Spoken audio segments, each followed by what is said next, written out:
একটি ডিম আর ময়দা দিয়ে ভীষণ মজার একটা নাস্তা রেসিপি শেয়ার করব, যেটা চা বানানোর আগে রেডি হয়ে যাবে, এতটাই সহজ। একটি ডিম দিয়ে অনেকগুলো পরিমাণে নাস্তা বানানো যাবে, আর এটা বানিয়ে আপনারা 4 থেকে 5 দিন নরমালে রেখে খেতে পারবেন। নাস্তাটার উপরে অনেক বেশি ক্রিস্পি আর ভিতরটা অনেক বেশি নরম। আশা করছি পুরো রেসিপি ভালো লাগবে। একটা ডিম ভেঙে নিচ্ছি। নাস্তা যদি বেশি বানাতে চান সেক্ষেত্রে ডিমের পরিমাণ বাড়িয়ে দিবেন। 1/2 কাপ চিনি দিয়ে দিচ্ছি। ডিম চিনি ভালো করে মিশিয়ে নিব। চিনিটা যেন মিশে যায় ভালো করে, সেদিকে খেয়াল রাখতে হবে। চিনি মিশে যাওয়ার পরে অন্যান্য উপকরণ আমি মিশিয়ে নিব।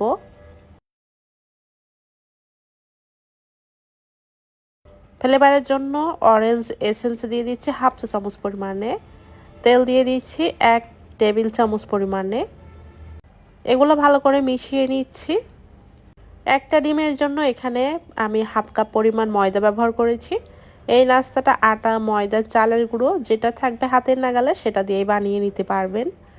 1/4 চা চামচ বেকিং পাউডার দিয়ে দিচ্ছি। স্বাদ মতো একটু লবণ দিয়ে দিচ্ছি।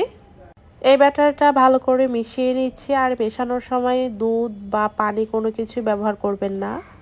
মেশাতে মেশাতে দেখবেন এটা খুব সুন্দর একটা ব্যাটারে পরিণত হয়ে গেছে বা ব্যাটার হয়ে গেছে। আর এই ব্যাটারটা রেডি হয়ে গেলে নাস্তাটা বানানোর জন্য রেডি। এখন আমি চুলায় তেল গরম করে নিয়েছি মিডিয়াম আঁচে, আর তেলটা কুসুম গরম থাকবে।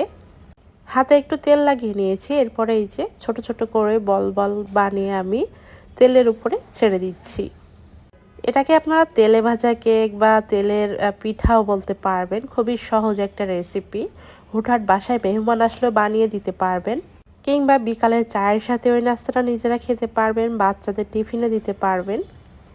সবগুলো দেওয়া হয়ে গেলে চুলোর আঁচটা মিডিয়াম টু লোয়ে রেখে আমি ভেজে নিব। আর এটা ফুললে কিন্তু ডাবল হয়ে যাবে।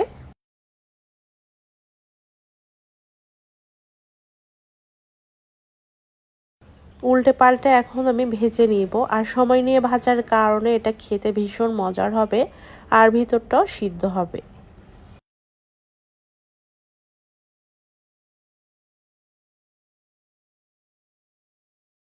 ডিম দেওয়ার কারণে এই কেকের উপরে খুব সুন্দর একটা কালার আসবে। আর এটা বেক করার ঝামেলা ছাড়াই এভাবে করে বাসায় কেক বানিয়ে নিতে পারবেন।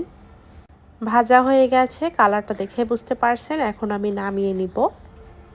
এই নাস্তাটা বানানোর পরে আমার বাচ্চারা খুবই পছন্দ করেছে। চাইলে আপনার বাচ্চাদেরও দিতে পারবেন। বাচ্চা বড় সবাই খুবই পছন্দ করবে। সহজ নাস্তাটা ভালো লাগলে বেশি বেশি করে শেয়ার করে দিবেন।